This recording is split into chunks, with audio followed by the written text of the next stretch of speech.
And this leads me then to the subject of this evening, this series on business and human rights. Clearly, in today's world, governments still matter. They still must be our focus in the work of human rights, but other influential actors in society matter also. I've tried to make that case over the past decade or so, in particular by encouraging business leaders to see it as both their responsibility and in their own interests, and we heard that very much from Alex, to promote human rights leadership in all their activities. In many ways, I feel the journey that Chris Avery and his colleagues from the Resource Centre have been on over the past decade is very similar to our own. To point out where business is involved in abuses, but also to highlight where they are seeking to do the right thing. Chris, as you'll recall, wrote a report for Amnesty, published in late 1999, titled Business and Human Rights in a Time of Change. It was based on his experience working for Amnesty International for 12 years, and from personal visits he was making to countries from South Africa to India, from the Philippines to Thailand. What he found in each place, just as I was finding in similar visits I was making at the time to countries around the world as High Commissioner, was growing concern about the impacts of multinational companies. Polluted water, poor working conditions, seizure of land without compensation, close relations with local or national governments who themselves were undermining respect for human rights. Chris's report, in fact, was the first item he posted on the website he created in the year 2000 that would become the Business and Human Rights Resource Centre.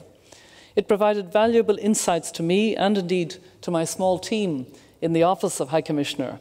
We increasingly saw how companies were being confronted with human rights-related challenges, and we were being called on to help develop projects such as the UN Global Compact as an attempt to address those issues. At the time, our call on business leaders essentially was, don't wait for governments to pass and enforce legislation to respect human rights. You can act now. We urge business to look beyond their short-term interests and pursue good practices in support of human rights, labour and environmental standards within their own operations, and to seek to influence their entire supply chains to do the same. I think these arguments have been important. They've helped raise awareness and turn the debate in our direction over recent years. But I think we must also acknowledge that we still haven't moved markets sufficiently, or made corporate responsibility for human rights, or for the triple bottom line more generally, a part of mainstream business practice around the world. There are champions, but it's still not part of the mainstream. As a result, too many companies continue to pursue strategies that can undermine respect for human rights. They do so not because they wish to cause harm as such, but simply because narrow economic interests and other strong incentives overrule these considerations. Of course, some companies continue to exploit with impunity the possibilities for profit generated by instability and conflict in countries where they operate. But we know as well that many more corporate leaders are committed to responsible behaviour wherever they operate. An obstacle, though, is that too often they confront numerous dilemmas in doing so, in particular in countries where the rule of law isn't respected or government capacities are weak. They increasingly find themselves pulled into issues far outside their traditional experience or competencies to address. Governments have been either unwilling or unable to prioritise their own obligations to protect workers, consumers and their societies more broadly from the potential negative impacts of business activity. Fortunately, there are signs that this reality is beginning to change. Let me say, and I've said this many times publicly, but I'm delighted to repeat it here as part of this speaker series, how truly important it is that the Protect, Respect, Remedy framework, the product of John Ruggie's work as Special Representative, was unanimously welcomed by the UN Human Rights Council and is now gaining traction around the world among governments, business and civil society. I've seen through my own continuing engagement with business executives in the UN Global Compact and the Business Leaders Initiative on Human Rights, which my colleagues and I from Realising Rights have supported during its 6 years of activity, that companies very much want the increasing certainty that the Protect, Respect, Remedy framework can provide. Clearly, we're still at the early stages of addressing the complex challenges relating to private sector roles and responsibilities in ensuring respect for human rights. Much of the work ahead will involve applying internationally agreed principles to difficult local and national realities. It will require as well overcoming challenges facing specific industry sectors to specific operating contexts. Yet we shouldn't underestimate the importance of the place we have reached. For the first time, the UN human rights system has affirmed that all businesses indeed have a responsibility to respect all human rights, and that all must be able to demonstrate that they are meeting this responsibility through due diligence and positive actions, irrespective of local contexts and government capacities. As John Ruggie has made clear, providing greater clarity around the human rights responsibilities of business has the potential to shape the direction of a range of policy and practice domains in the years ahead, from multi-stakeholder initiatives focusing on specific human rights challenges to the emerging field of responsible investing, and from the adoption of individual corporate policies and public reporting mechanisms to the development of industry-wide standards. I believe this work also has the potential to influence the future direction of the UN Global Compact, the world's largest voluntary corporate citizenship initiative.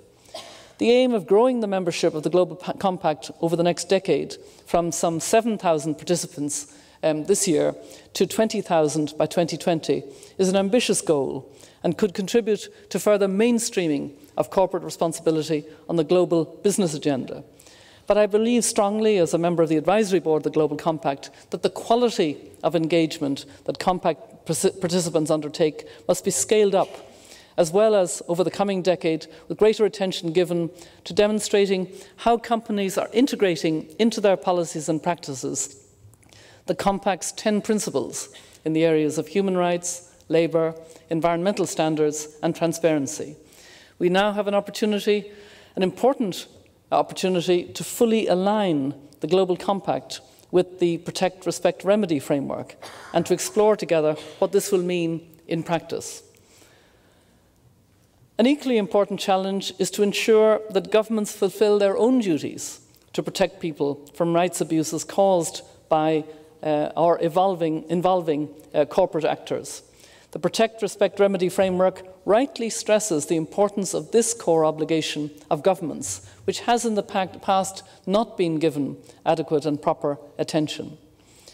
One of the hats that I'm very pleased to be wearing these days is that of chair of the Institute for Human Rights in Business, and Chris Marsden's other hat is that he's my very hard-working deputy chair. You know the way it is, he does all the work and I get some of the credit. You know, it's the way these things work. The Institute for Human Rights in Business was established in 2009 with the support of Realising Rights and many others as a new centre of global expertise dedicated to deepening understanding of human rights challenges and clarifying the appropriate roles of business. In just a year, it has already provided useful insights into ongoing business and human rights discussions, and I believe it's serving as a kind of trusted space, which is very important, that trusted space for bringing together business, government and civil society to address specific challenges.